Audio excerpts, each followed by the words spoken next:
Hey guys, welcome back to a new episode. On this episode, we're going to talk about mastering the basic of footwork. Like we spoke at the first episode, the foundations of goalkeeper footwork is going to play a really important role.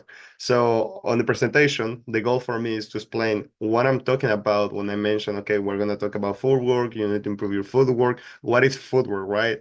So, understanding the importance of footwork, you're going to learn ways of how to improve this footwork, and then at the end, I want to show you kind of an example of a training session I did like 2 years ago, where you will see the different scenarios or my thoughts about this practice session. So to start with, okay, so why footwork? Again, as mentioned in the first presentation, forward is going to be that coordination that you have with your feet, being able to take little steps, being able to take long steps, being able to adjust your body on certain ways to actually find the perfect timing to perform X or Y activities. So, for example, if you're in your goalkeeper position, that's going to be also a crucial thing that we're going to speak and dwell later. If you're in your goalkeeper position and then the shot comes from the left, how coordinated are you to actually take the right steps, react, move around, and then actually find that space where you can actually dive with the right leg and then make the save, right? So there is a lot of little components that come into why the footwork. Now, you see a lot of training sessions, a lot of practicing, like all these cones, all this stuff. I don't have nothing against it. However, something that we need to be mindful about is that your focus cannot be this. Because again, as mentioned in the first video, this is gonna help you to develop these coordination skills. Is gonna help you to actually be quick on your feet and stuff like that. But in reality, you don't see goalkeeper doing this or during the game, you don't see these specific things where the goalkeeper needs to go through the cones and all this stuff. This will help you to actually perform the right technique, the right footwork for later on of being able to, again, as mentioning, find the coordination to actually dive or do these other things that are meant to be. So again, balance and stability, we spoke about that a lot, coordination, being able to actually, for example, if you land or you jump and stuff like that, and then you need to recuperate and make another save, what is that balance? How quickly, how good are you to actually step yourself again in that position and be ready to move around? Position and coverage, how quick can you move around on different shapes, on different movements around the goal in order to make the best save? For example, if you are out of the area, and now you're backing up, how you're gonna are you gonna backpedal, are you actually gonna turn and run? It depends on all these scenarios, so that's why it's also important. And then of course quick reactions. For example, if the shot comes from a small distance or like it's for you to make a quick reaction, you won't be able to have the time and the space to actually sprint for the ball. You will most likely take one step, that take the other one step out, kind of a shuffle, and then make the save. So those little footwork, how your feet move, how they react in order to make the saves, that's gonna be really fundamental. Again, that's kind of one of the most important layers on the triangle of goalkeeping, if you want to see it that way. You need to know these fundamentals in order to actually be able to perform the dive.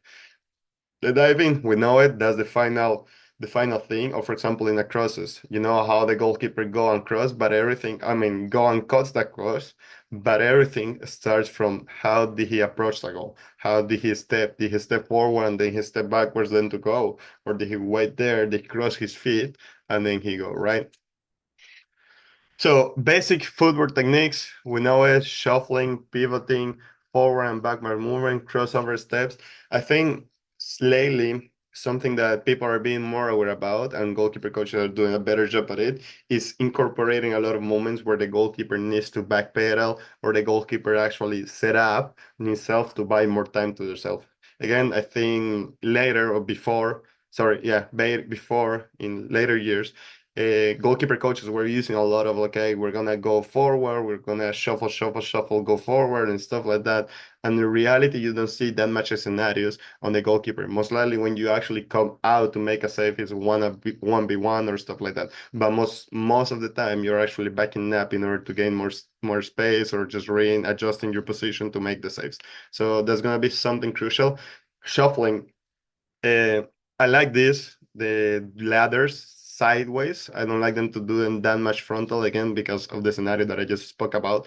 But Sideways, I think, plays an important role on that technique of actually taking 1 foot out, meanwhile the other one is covering. As you can see, goalkeepers tend to move in a hop direction sometimes, or they tend to turn and then actually sprint. And that comes down to the pivot. How quick can you turn and make whatever save that it needs to be? For example, if the ball is going wide and then you're in your goalkeeper position covering the post, and they make a cut back, that twist, that turn will be kind of a pivoting, right? Now, if the striker shot a headache, now can you actually shuffle and make the save besides you running all the way and trying to make the save? It depends on the distance where the ball is being headed. Forward and backward movements, we already kind of covered that. Forward still is important for you to actually being able to explode from point A to point B and then make a quick transition. But backwards movement are now playing a more important role, and people are trying to figure out that. And crossover steps, again, that's kind of sprinting. You see a lot of these again on crosses when you're starting. That's basically not the right technique because we mentioned how there is not a 100% answer. There is different ways of actually to cover this, but crossover step is whenever like the leg, I mean, the word says it, the leg goes over the other one. Now you can actually perform whatever action needs to be performed.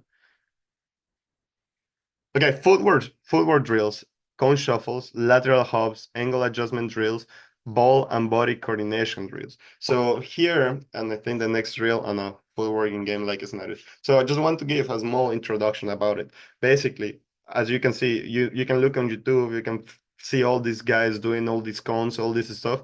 That's good. That's the fundamental of the footwork. As I mentioned at the beginning, you're gonna get all this basic, you're gonna get the fundamental of you being able to be coordinated, perform all these activities, and that's okay.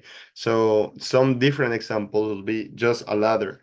And then the goalkeeper needs to go through it, shuffle around, finding the coordination, taking one knee up, or these different scenarios. There's multiple. You'll be able to find a lot of these ones on YouTube, or my Instagram page or social media. Lateral hops, angle adjustment drills, ball and body coordination. So something that I like is to start like increasing the intensity and also increasing the difficulty of it. So, for example, the goalkeeper needs to go through a cones, then he needs to make a small hop. Then during that hop, he needs to go down from down in a rope, not diving, but just go down and then making a save. Okay. So now, if you pay attention to the whole thing, the goalkeeper needed to be coordinated enough to do actually skipping through the cones, then adjust his movements, adjust his legs for him to actually take the power to take a jump and then landing on that goalkeeper position where he's actually ready to perform a next action of going low.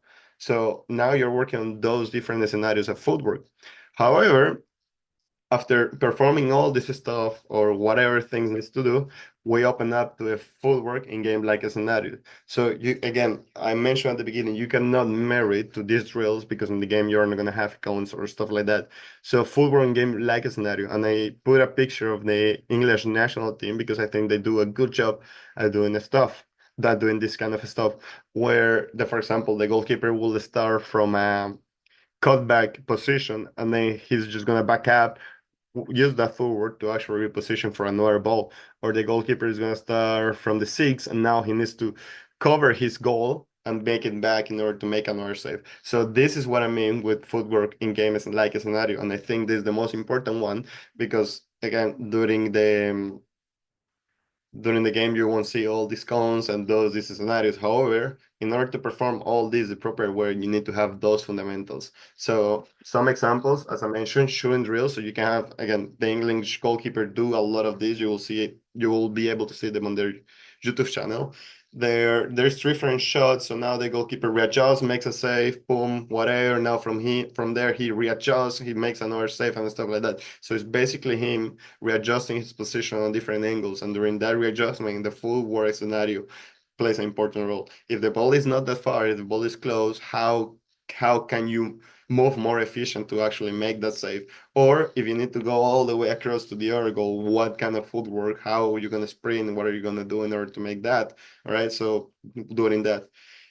Crosses and recoveries, for example, whenever the ball goes around, they cross it, boom, they cut it, and then they leave the ball back. Now they're backing up, and making another save, right? So those different scenarios are going to be crucial for the goalkeeper to actually get more coordinated and be able to have a better footwork understanding.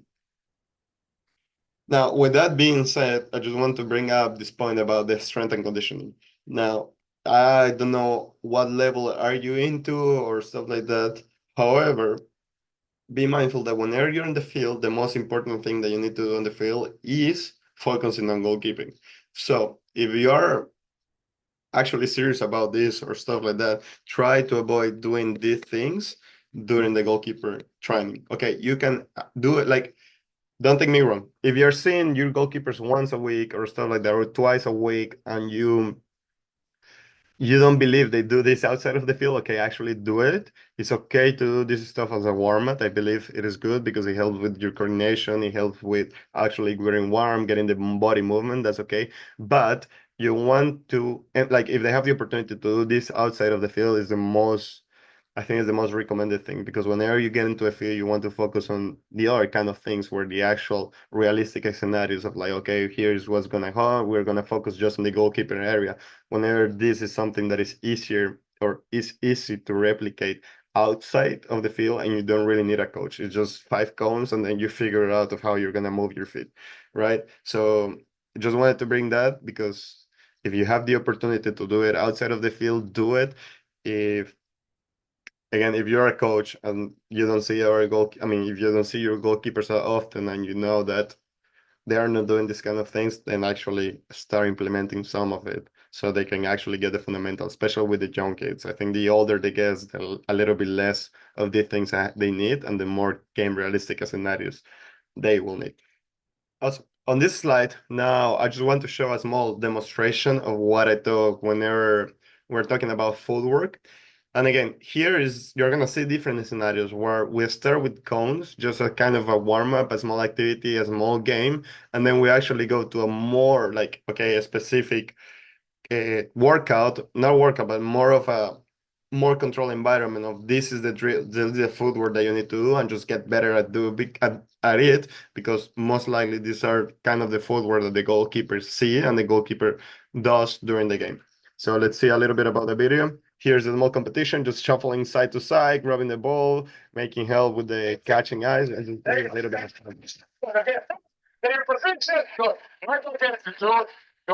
in here. Something to be mindful about this, again, something crucial from a goalkeeper standpoint is being able to run from A to B or just not run, but be as efficient as possible because you don't want to get caught in a non-goalkeeper position, right? You don't want to be running whenever the ball is being a strike or stuff like that because you won't be able to react. So being able to explode from A to B and set that goalkeeper position as quick as possible and then react to the next movement. Besides, again, as mentioned, and I want to capitalize on this, you don't want to get stuck running for a ball. Because the moment that you're running, you're not able to react. Your feet are not in the right position, you're not in the goalkeeper position, and then you will end up, I don't know, doing something really awkward. So notice how here we're going, first of all, working on that shuffle, going sideways. And even though this distance is kind of a little bit long for you to actually do that, because most likely you will actually sprint there, but still being able to actually work on that, being explosive, and now set your goalkeeper position, exploding frontal, set that goalkeeper position, and then you're gonna notice the back pedaling as well, right? So there's two different ways of how a goalkeeper can retract. One of them is gonna be a back pedal, but this is not the quickest one. The other one will be actually turning your shoulders and then sprinting and being able to just get in that goalkeeper position or perform a dive or perform whatever that needs to be done. Sideways, and then there you go. Turn the shoulders and keep tracking the ball. Keep tracking the ball. This part again of creating different scenarios in your mind, being able to track the ball. Now here, different example, and still footwork is still something. Even though you don't have all the points, you don't have all the scenarios, the goalkeeper is still taking movement, taking footwork, adjusting their position, and then well distribution. But you're gonna see it on the saves that whenever the ball is struck to the sides, first of all, it has to be with your reaction. So how quick your brain is able to send that message to your feet of like, hey, you better move. Now, I know you have seen and know this has probably happened to you where you just get stuck looking at the ball of like, wow, I didn't react, I didn't move. So how quick you can react for your feet to actually move, take one or two steps, shuffle, do whatever you need in order to gain that room for you to actually dive with the right leg or do the right technique that is required during the moment. Something I want to show in this video as well is kind of a little bit not related to the topic, but distribution. Notice how the goalkeepers are using their left, their right, their left, their right, okay? So especially in young ages, I encourage goalkeeper coaches to work on this. I know the older you get, the harder you're not gonna have the time to teach a goalkeeper at the university level of how to deliver with the left. But I think that's a tool that it won't kill you to actually have, right? We have never been taught like this, and I think we're raised in a way of like, okay, this is your right foot and perform everything with your right foot. This is your right hand and perform everything with your right hand. So on young and shown goalkeepers, make sure you're doing stuff like this to help them.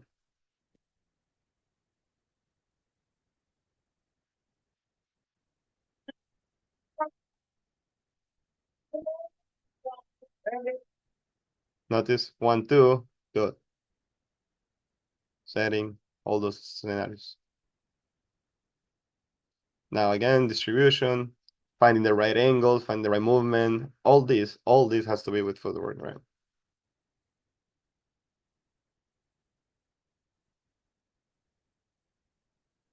Cool. All right. So what to do next? What to conclude? First of all, if this is your second episode, congrats, because you are kind of checking the first thing of seeking education, learning more stuff. So keep watching soccer. If you don't have a stream service or something like that, make sure you invest in that, because again, you'll learn a lot about seeing what the goalkeeper are doing, right? Be mindful in your training. Again, if you're a coach, make sure you're well, two different scenarios. If you are a coach, be mindful about what you're doing. For example, are you wasting the time that the keepers get in the ball? Are you able to just explain them what to do with the cones and stuff like that in their houses? That way, whenever you have them, you have time to actually focus on the things that you need to be focusing. And if you're a player, can you do this stuff outside of the field in order to get better, to improve? Okay, so think about that topic. Think how coordinated are you on these drills will determine how coordinated are you as a body, as a goalkeeper. Goalkeepers needs to be really coordinated. That's the reality of it. Um, Create a plan. This is again for goalkeeper coaches and for players, or incorporate drills where you can improve. If you're a goalkeeper coach, create a plan like, okay, I can do this during the warm-ups. I can do send this to them to actually do it at home, or just take a time to incorporate these drills during the games, right? And if you're a player, start doing them. Start doing them outside of the field. That way you can focus on the things in reality when it matters on the field. All right, guys. Thank you. Thank you again for listening for this second episode. Make sure you follow me. Juan Seriel is going to be my personal, and Goalie Master is going to be the one that is going to be showing a little bit more of or promoting a little bit more of this kind of contents. Thank you very much, and hope you have a good one.